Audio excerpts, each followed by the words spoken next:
Boa noite, meus irmãos, boa noite a todos. É com grande gratidão a Deus que nós estamos aqui para falar mais um pouco da palavra de Deus. Hoje nós tínhamos um caso sério para tratar, não pudemos tratar, irmãos. Gostaria que vocês soubessem, porque nós não tínhamos número suficiente para fazer. E nós estamos então desde as 6h30 aguardando, mas não foi possível a gente realizar. E como se trata de um caso necessário de tratar, para a gente descobrir, saber do caso, nem a ceia nós não vamos tomar hoje, porque vamos dizer que a questão continua dentro da igreja. Por isso nós não vamos tomar a ceia, infelizmente, tá bom? Quero agradecer mesmo ao Senhor, que tem sido tão bom para a gente. Como Deus tem sido zeloso e cuidadoso com seu povo. Sua misericórdia parece que não tem fim para olhar pelo seu povo. O título da nossa mensagem é Misericórdia e Juízo.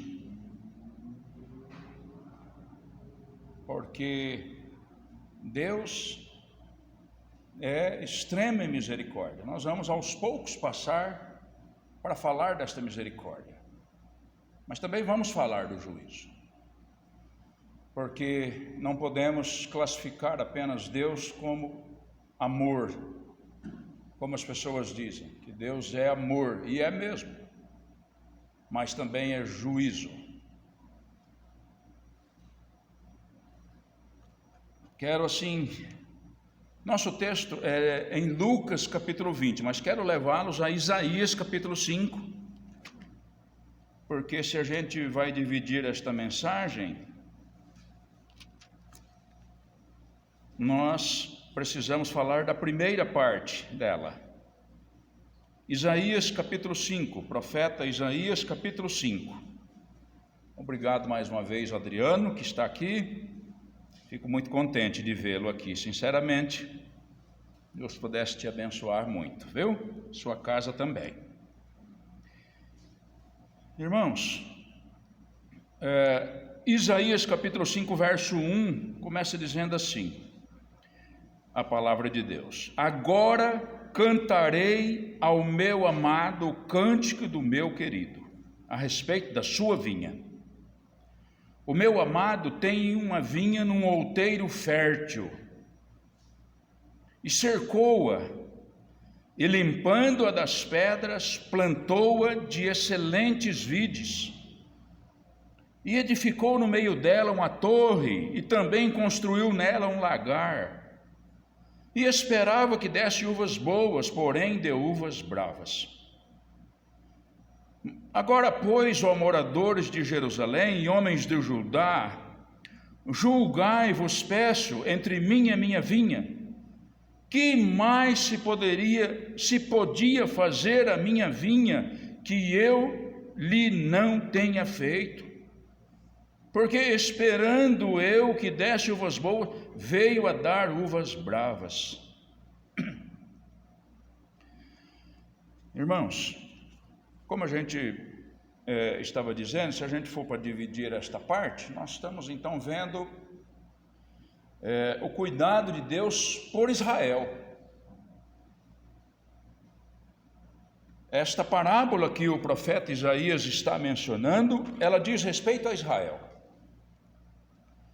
E o que a gente não pode deixar de olhar aqui, dentro desses primeiros 4 versículos, é o cuidado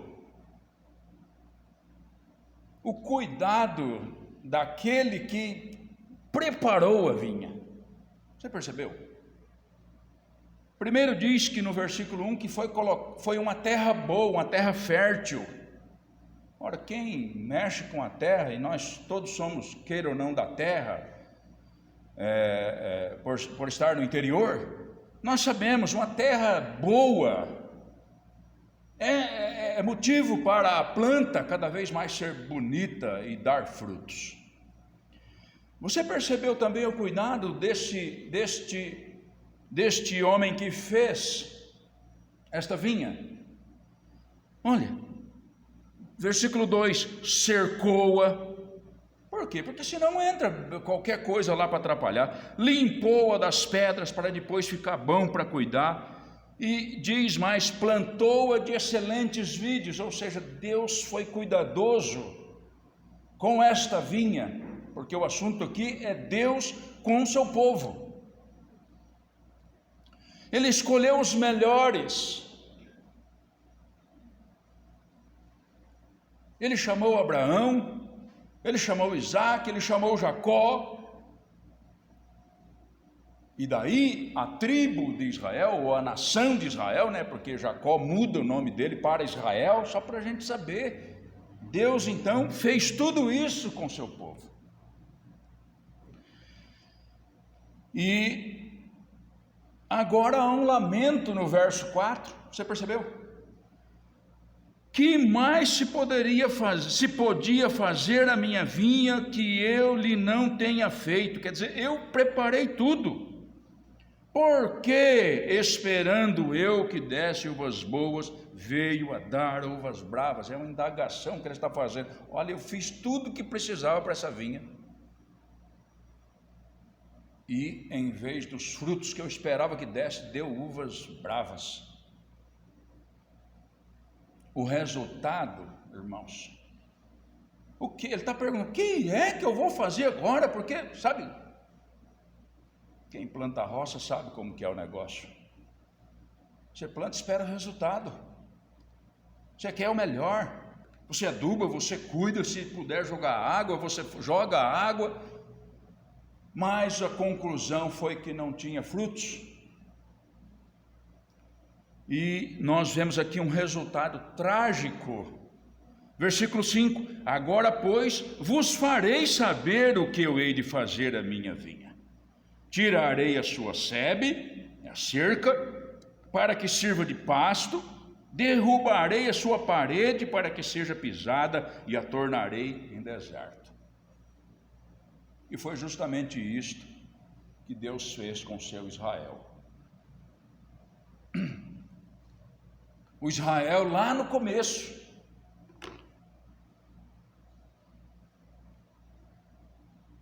não tinha como fazer diferente.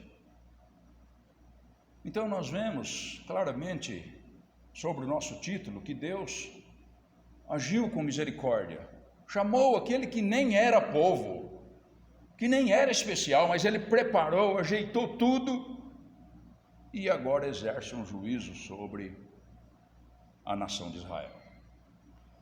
Indo para o Evangelho de Lucas, nós vamos ver como que uma continuação do assunto, só que agora muitos anos depois, por Cristo.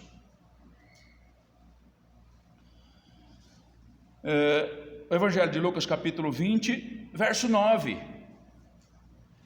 E diz assim, o texto da palavra de Deus: e começou a dizer ao povo esta parábola, o Senhor Jesus, para aqueles que estavam ao seu redor.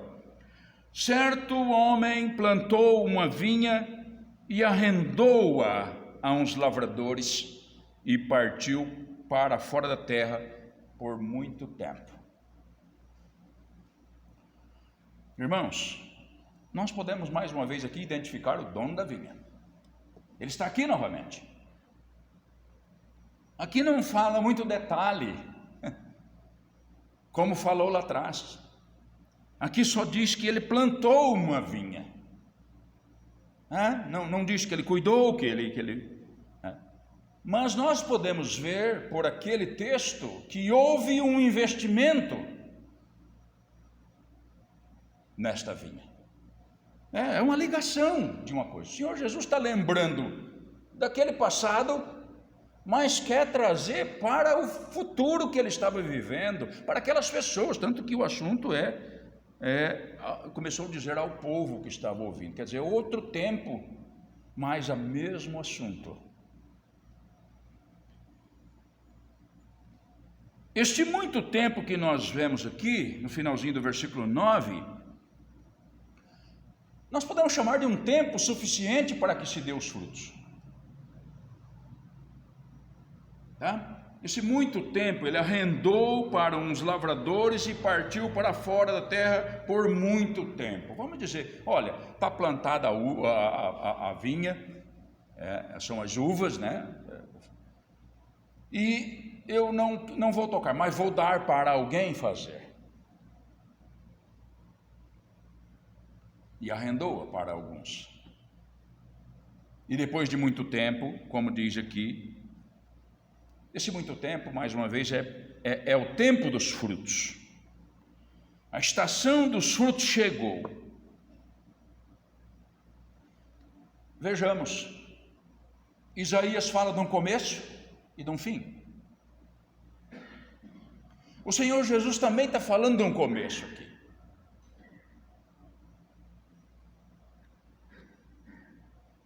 Então, aqui também nós vamos ver daqui a pouco um fim, nesse texto de Lucas. Irmão, se a gente for ver toda a explicação deste texto que nós estamos estudando, ela tem mais uma vez uma aplicação direta com a nação de Israel. Esses lavradores aqui são o povo de Israel, que Deus então pegou a sua vontade e entregou para Israel para que ele fosse o propagador da sua vontade no mundo. O que nós vemos, irmãos? Muitas oportunidades, muitas bênçãos.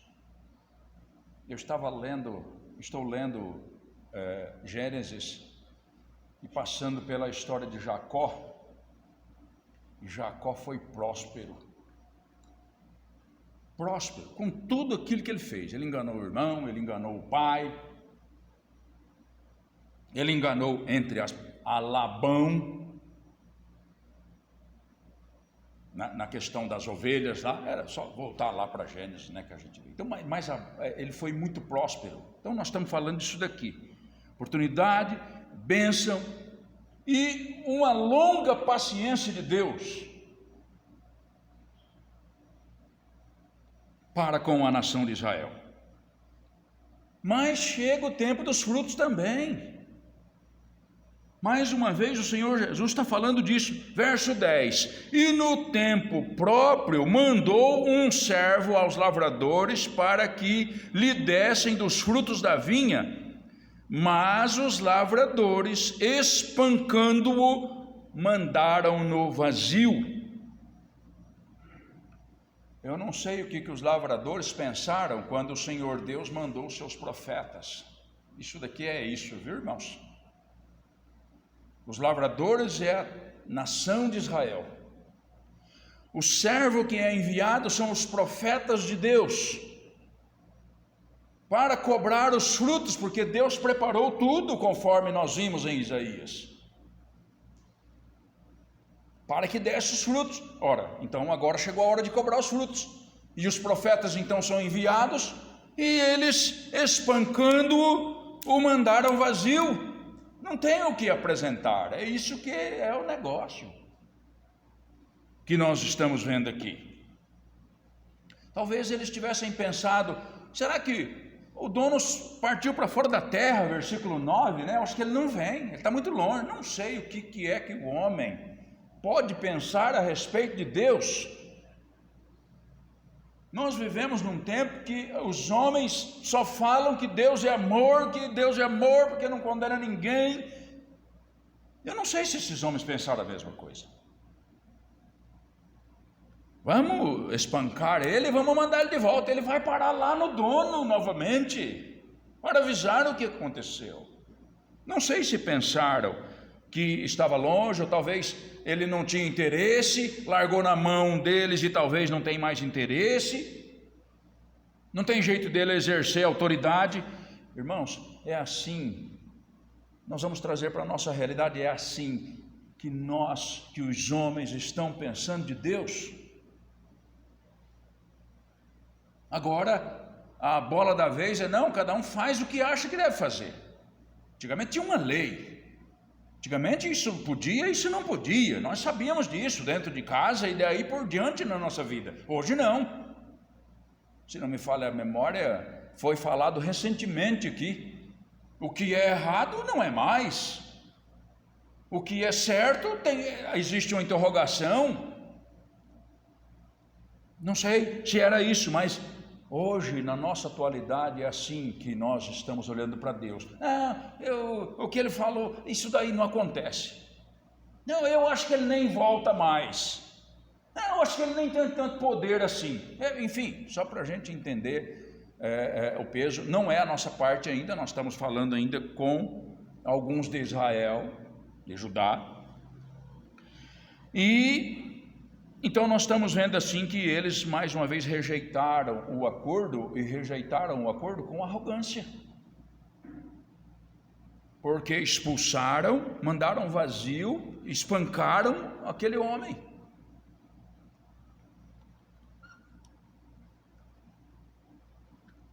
Os profetas de Deus foram enviados a Israel, nós já falamos disso. E o objetivo dos profetas era fazer com que Israel revesse a questão. Você já fez um acordo com alguém? Está aqui um contrato. Não é assim?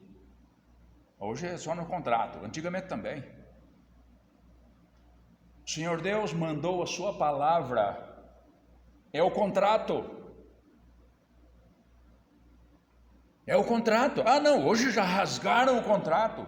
Em Israel já rasgaram o contrato.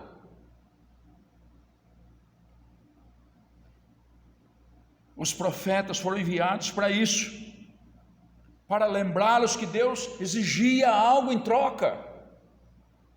Ora, se você planta uma vide, você logo espera uma colheita de uvas, né? É só um símbolo aqui do que Deus queria. Hoje nós temos a Bíblia completa para a gente saber o que está no contrato daquele que nos criou, daquele que nos formou, daquele que nos dá a vida todos os dias, nos dá a força para a gente lutar, nos dá a sabedoria, nos dá a fé para crer nele. Ora, nós temos a Bíblia. Verso 11 e 12, e tornou ainda a mandar outro servo, mas eles, espancando também a este e afrontando-o, mandaram-no vazio. E tornou ainda a mandar um terceiro, mas eles, ferindo também a este, o expulsaram. Lembra da pergunta? O que é que se pode fazer mais? Foi a pergunta lá atrás. Verso 4 de Isaías capítulo 5. Mas nós estamos vendo que o dono mostra uma paciência tão grande. Você está vendo isso aqui? Imagina se fosse teu caso. Você é o dono de alguma coisa, alugou sua casa. Um exemplo bom. Você alugou sua casa e chegou o tempo de pagar e você manda alguém para ir lá. Chega lá, a pessoa escorraça o dono. E você de cá, como dono, como que pensa? Não, eu vou mandar outro. E foi, mandou um terceiro, mas esse número aqui, irmãos, ele é, não vou dizer falso, porque não temos nada falso na palavra de Deus, mas ele é apenas um símbolo para mostrar a infinidade dos profetas que foram enviados, sabe? E então a gente vê isso, paciência. Ele manda um segundo e terceiro servos e esses são feridos e expulsos. Por quê? Porque eles não querem. Esta maneira de tratar estes servos aqui foi a maneira que Israel tratou os seus profetas. Um pouquinho adiante, para a gente confirmar Atos capítulo 7. São as palavras de Estevão antes de ser morto por esse povo. Verso 52, Atos capítulo 7, verso 52. Ele pergunta: a qual dos profetas não perseguiram vossos pais? Até mataram os que anteriormente anunciaram a vinda do justo, do qual vós agora fostes traidores e homicidas. Este então é o retrato, irmãos. Um após o outro o Senhor os mandou e eles novamente os mandaram vazio. Imagina isso numa roça. Eu vou cobrar a renda. Não é assim que fala? Arrendou aqui no versículo 9. Não tem renda, não tem lucro.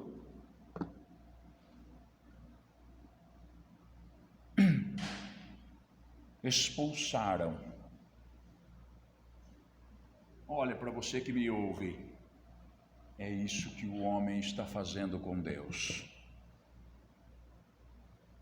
É isto que o homem está fazendo com Deus. Ele está expulsando Deus da sua vida. Não queremos que o Senhor cuide de nós. É isso que o homem está fazendo. O homem ama tudo, menos a Deus. O homem vai em tudo quanto é lugar, menos para ouvir de Deus.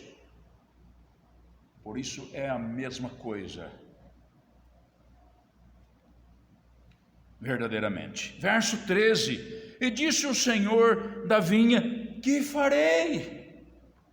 Mandou um, mandou dois, mandou três. Que farei? É a pergunta daquele senhor lá no versículo 4.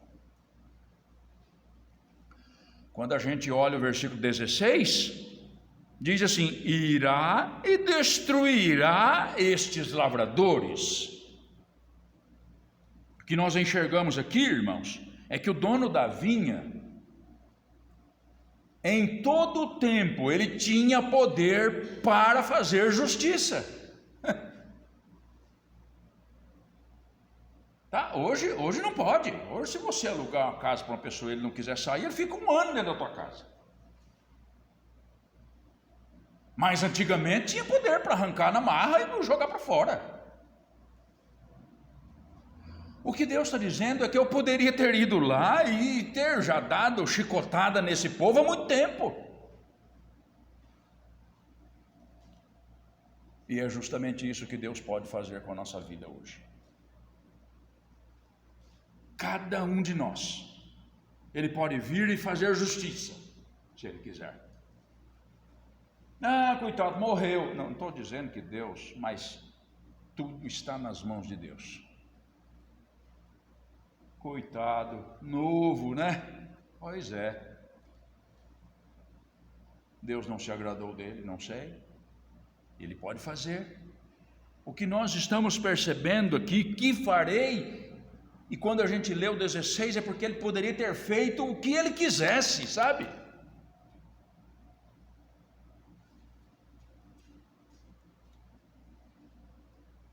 Mas o versículo 13 continua. Eu vou ler de novo. E disse o Senhor da vinha: que farei? Eles já mandaram embora os servos. O que é que eu vou fazer agora? Mandarei o meu filho amado. Talvez vendo-o seja respeitado. Irmãos, que paciência desse dono, hein? Se ele poderia ter feito justiça lá atrás. Que paciência! Ele poderia ter destruído, mas ele diz: eu vou mandar meu filho amado. Nós estamos falando de misericórdia. Se o nosso título é misericórdia e juízo, nós estamos falando de misericórdia. Nós estamos falando de graça inesperada, imerecida. Se fosse para mim e você decidir, nós teríamos feito diferente.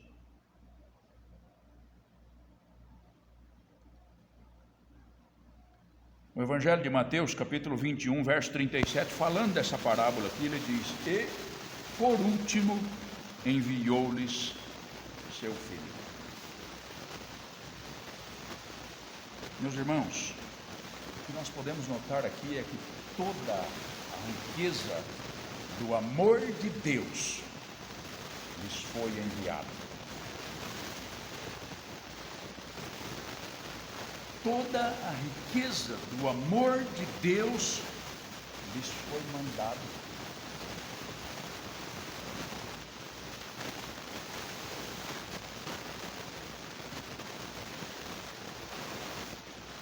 A observação do 13 é: talvez vendo-o seja respeitado. Por quê? Porque o filho é singular, o filho é único. O filho é majestoso.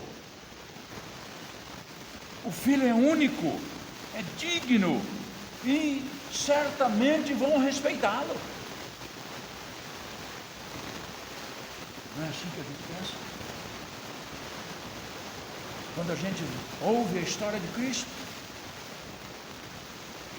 que sublimidade no nosso Senhor, que sublimidade no nosso Senhor.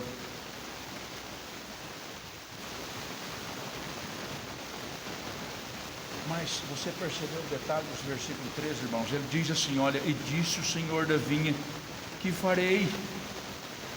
Mandarei o meu filho amado. Talvez.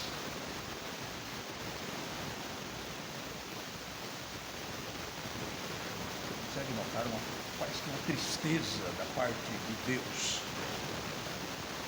pela causa? Quando ele diz talvez, quem sabe eles escutam o filho. Quem sabe vai produzir uma reação no coração dessas pessoas por ver o filho.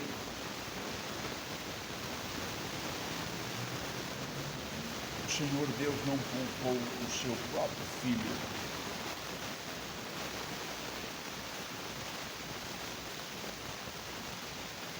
Para que convencesse os homens. Isso é misericórdia. Verso 14: mas vendo-o, os lavradores arrazoaram entre si, dizendo: este é o herdeiro, vinde, matemo-lo, para que a herança seja nossa. O que vai fazer com esse povo? O que é que vai fazer com esse povo? O que nós podemos notar aqui é que a chegada do filho parece que eles viram a mesma característica do pai. Eu penso isso. Vendo-o, esse é o herdeiro. Eles viram a característica de Deus nesse filho, Jesus Cristo.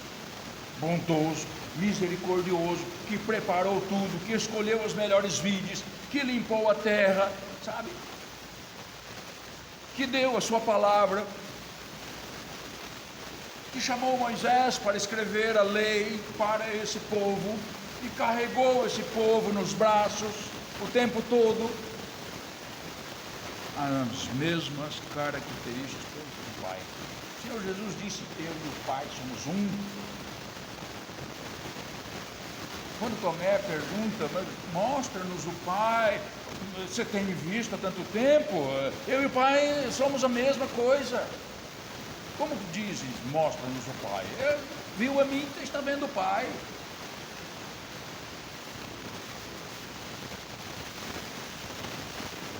Era impossível não reconhecer a semelhança, e é certo que eles reconheceram a semelhança, mas eles o invejaram e o odiaram e mataram sem causa o filho que foi lá. A que ponto pode chegar o homem na sua rejeição a Deus, na sua perda? A que ponto pode chegar o homem nas suas fraquezas?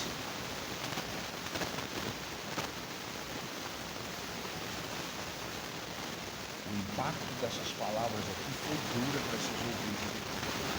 Quero mostrar para vocês quem são os ouvintes, versículo 1. E aconteceu num daqueles dias que, estando ele ensinando o povo no templo e anunciando o evangelho, sobrevieram os principais sacerdotes e os escribas com os anciãos. Cúpula da religião. E quando eu disse que estas palavras do Senhor Jesus aqui mexeu com aqueles homens para dizer: eu estou falando de vocês, viu? Olha aqui a reação no verso 19: E os principais sacerdotes e os escribas procuravam lançar mão dele naquela mesma hora, prendê-lo, matá-lo, mas temeram o povo, porque entenderam que contra eles dissera esta palavra. Irmãos, quando eu estou falando de um tempo, nós vimos o que Israel fez com a graça de Deus lá atrás, né? Aquela parábola de Isaías. Mas quando nós olhamos para cá, tem coisas para acontecer aqui ainda. Sobre a morte do filho ainda não tinham feito. Os profetas sim, já foram vários mortos, espancados, mas sobre o filho ainda não. Então nós estamos falando de uma segunda parte. É da atual, onde Jesus estava ensinando para eles.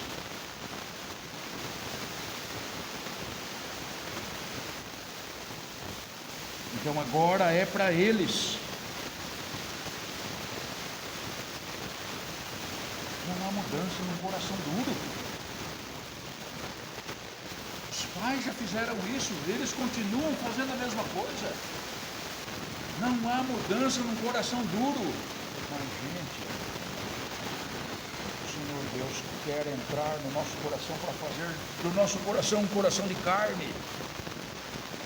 Diferente. O mundo não se interessa. Olha quantos visitantes nós temos aqui hoje. Apenas o meu parceiro de trabalho. Esses outros é para perto. E os jovens? Porque o papai, o vovô, garrafa a orelha. Mas pensem nisto. Não podem ficar com o coração duro para todo sempre. Precisa crer na verdade de Deus e fazer diferente. Eles estão fazendo igual fizeram no passado, com a mesma dureza. Verso 15, o Senhor Jesus continuou contando a parábola. E lançando-o fora da vinha, o mataram. Que lhes fará, pois, o Senhor da vinha? Uma pergunta. Se matou o filho, o que é que o dono da vinha, que tem poder para fazer, vai fazer? E foi isso que aconteceu com aqueles principais sacerdotes, escribas, com os anciãos. Lançaram o filho fora de Jerusalém, não é assim? E foi morto lá fora de Jerusalém. Fora da vinha, fora do lugar especial que Deus tinha feito para adoração a Ele. Lançaram fora e o mataram. Então a parábola que o Senhor Jesus está contando aqui ia retratar o que ia acontecer daqui a pouco, irmãos. Porque o homem continuava com o coração duro. Mas a pergunta do verso 15 é: que lhes fará, pois, o Senhor da vinha? Justiça. Mãe, o que você pensa? Juízo. Mandou os servos, muitos deles foram mortos. Foi isso que aconteceu com os profetas. Mandou o filho e igualmente o mataram. O que é que vai fazer o dono da vinha? O que é que vai fazer o Deus Criador de todas as coisas e que tem poder para fazer do jeito que Ele quer as coisas? O que é que Ele vai fazer? Pergunte para você.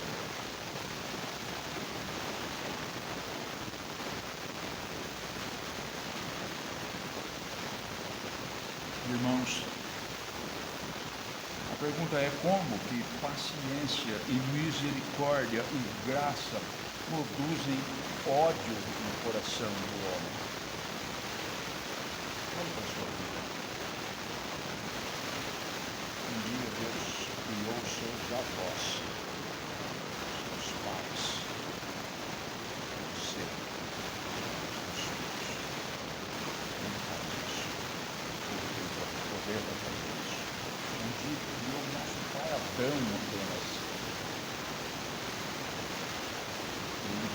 fazer isso, o que é que Ele vai fazer com a gente?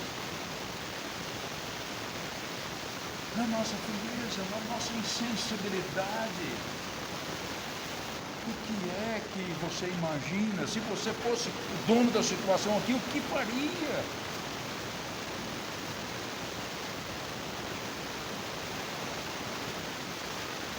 O que mais se fará? A terna misericórdia de Deus foi correspondida com terrível crueldade.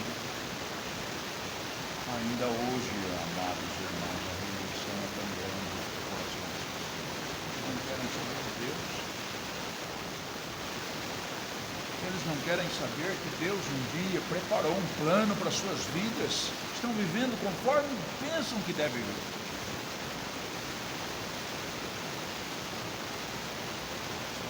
A semana inteira pensando que no final de semana vamos beber, vamos fazer tudo o que devem fazer. Não voltam seus ouvidos, seu coração para Deus para perguntar o que é que Deus quer de mim.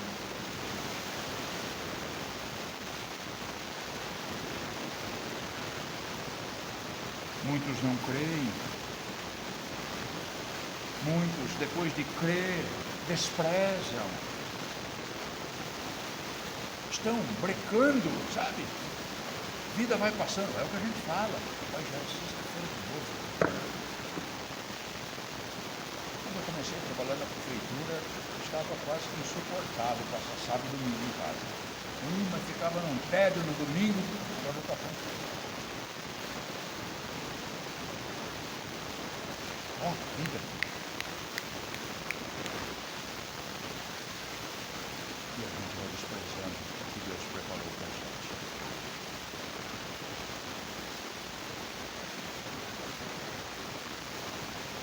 Verso 16, ele faz uma pergunta: que lhes fará, pois, o Senhor da vinha? Irá e destruirá esses lavradores. Não tem jeito, ele vai fazer isso. É a ira de Deus por ver tanto desprezo. O resultado final será a terrível ira de Deus para todos quantos rejeitam, irmãos. Sabe, nós estamos falando de Israel que rejeitou e juízo. Nós estamos falando desse povo aqui que viveu no tempo de Cristo, juízo. E nós estamos falando do nosso tempo. Se há rejeição, haverá juízo. E sofrerão a ira de Deus. Eu não falo somente da gente erguer as mãos, porque às vezes é assim que a gente faz. Às vezes a gente é convidado para servir a Cristo e a gente fala: eu quero. Para. Podemos parar. Vamos pensar na vinha? Vamos pensar na vinha? A vinha é como qualquer outra lavoura. Como que cruza os braços? Na vinha. Não, é mandado embora. Não é assim? No meu serviço, no seu serviço. Cruza os braços para Deus. Não, nós não estamos falando de, eu creio. Estamos falando de trabalhar na vida. Nós estamos falando de trabalhar na vinha. Porque você viu o detalhe do versículo 16? Irá e destruirá estes lavradores e dará a outros a vinha. Tantos outros foram chamados para trabalhar na vinha do Senhor. Eu e você, meu amado irmão. Um dia ele veio, você serve. Está com o corpão meio ruim, mas serve para trabalhar. Vive meio desanimado, mas serve, você vai servir. Vamos para lá, porque tem uma vinha plantada de excelentes vides. Tem uma palavra maravilhosa que precisa chegar às demais pessoas, e aqueles que eu escolhi para fazer não querem levar.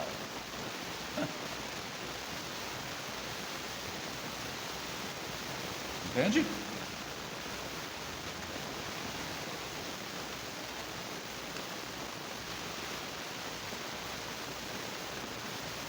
Às vezes a gente também não tem. Nós somos chamados, eu estou precisando, eu quero muito. Como que é o negócio aí? Tem uma vida eterna para quem vem e recebe a Cristo como seu Salvador. Esse eu quero. Montamos no caminhão para ir trabalhar, chegamos lá, cruzamos os braços. Irmãos, nós estamos do meio do caminho para frente, nós estamos do meio do dia para a tarde, onde vai acabando o dia já. E nós vamos cruzar os braços. Nós tínhamos uma sessão para tratar de negócios. Quem vai tratar? Nós tiramos dos nossos visitantes, para que eles não precisam saber de coisas, às vezes, amargas que nós temos. Mas o culto é normal, nós não viemos, nós não vamos fazer, não podemos fazer. Um momento crucial da gente celebrar a morte do nosso Senhor em nosso favor, nós não vamos fazer, porque nós temos pendências para tratar. Precisamos estar gostoso diante da presença de Deus. Vamos lembrar que Israel já fez isso lá atrás. E chicote.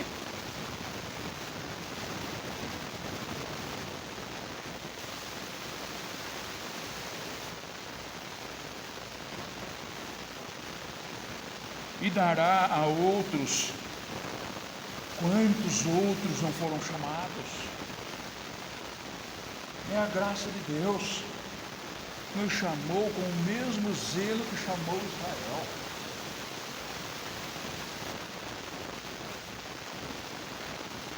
Nos chamou com o mesmo amor que chamou a Israel.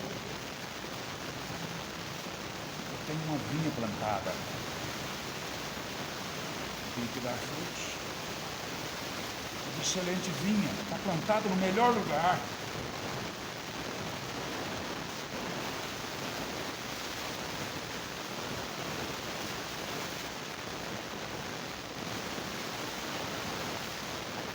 Mas às vezes a gente também está desprezando a graça e a misericórdia do Senhor. Por qualquer outra coisa nesta vida amarga que nós temos. Nada é tão especial quanto o plano de Deus para nós. Nós precisamos se convencer disto.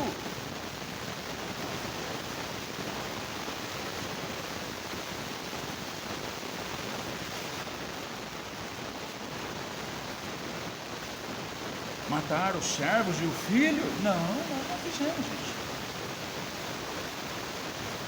Mas cadê os frutos que nós precisamos apresentar? Vem buscar.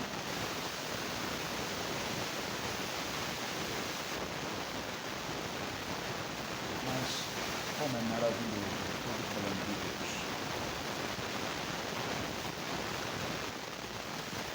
Depois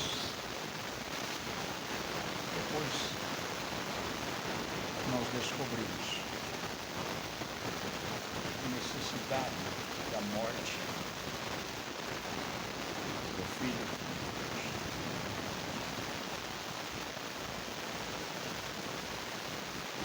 Sabe? A morte do Filho de Deus foi no meu lugar. Foi no seu lugar. É no lugar daqueles que creem. Jesus pagou o preço que nós não podemos pagar. Então, vamos rever.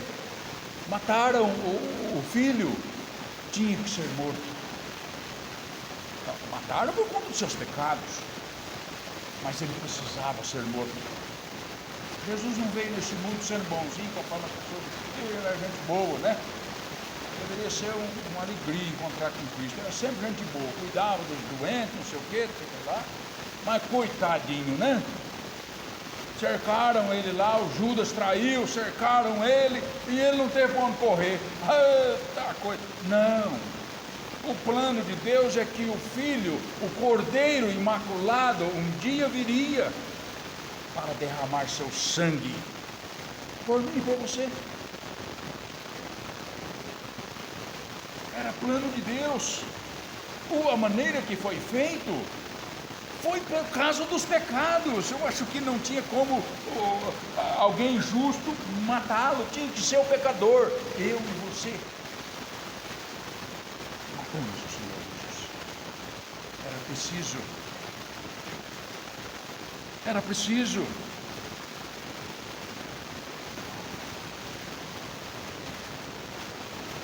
Agora, então, só agora, nós descobrimos que aquela morte do Filho tinha um propósito definido em nosso favor. 1 Pedro, primeira epístola de Pedro,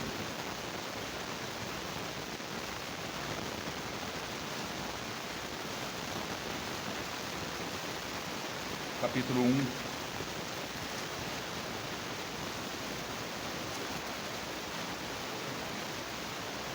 verso 18.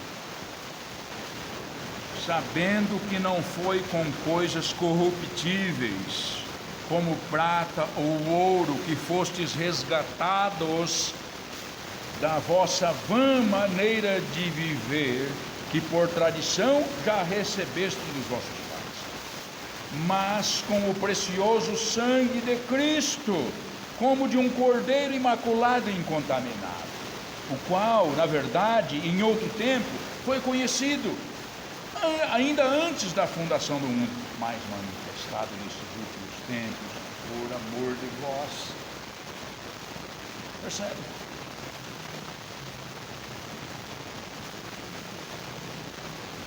O homem é resgatado apenas por Cristo. Não há salvação fora de Cristo. Ontem o irmão falou sobre isso, pouco sobre isso. Obras, o que fazem e acham que está bom. O que é que está bom da mão de pecadores? Não nada, para Deus nada. Mas o sangue de Cristo, sim, é bom, é perfeito. Então aqui, nós vemos que aquela ofensa que foi feita mirava, irmãos, nossa convocação. Por isso que o versículo 22 e 23 está dizendo assim, olha, sobre aqueles que são convocados, se nós somos lavados por Cristo, purificando as vossas almas. Isso é um detalhe, é o que ele faz, precisa ser feito, isso é um trabalho, estamos falando do trabalho na vinha, purificando as vossas almas pelo Espírito na obediência à verdade, para o amor fraternal não fingido, amai-vos ardentemente uns aos outros com um coração puro. Isso são frutos. 23, sendo de novo gerados, não de semente corruptível, mas da incorruptível, pela palavra de Deus viva e que permanece para sempre.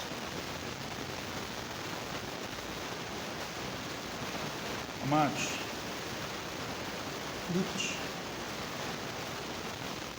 frutos que Ele espera para nossas vidas. Os frutos que o Senhor espera, que nós devemos olhar que o nosso tempo ainda é um tempo de misericórdia.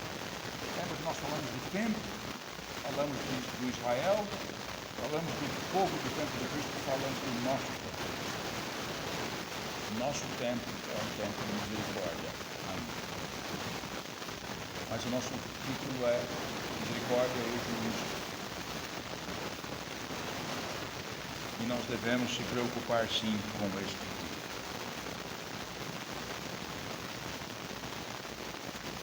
O que a gente precisa saber, irmãos, é que nós não tomamos o lugar de Israel, não, tá bom? Não. Nós não tomamos o lugar de Israel. O Senhor não rejeitou para sempre o seu Israel. Tá? Nós apenas fomos chamados para trabalhar, porque a vinha estava parada.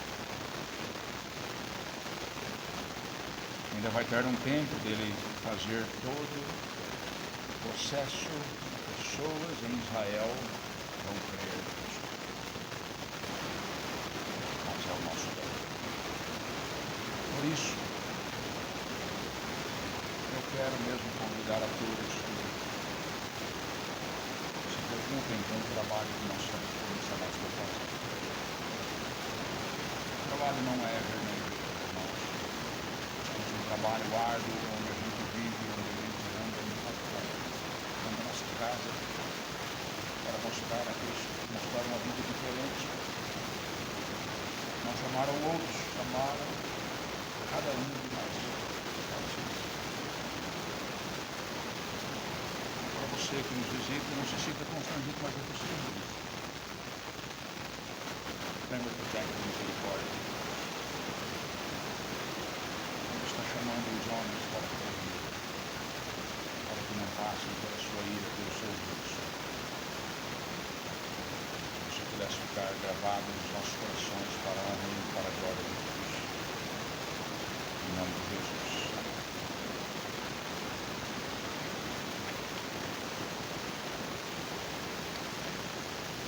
O irmão vai cantar um hino.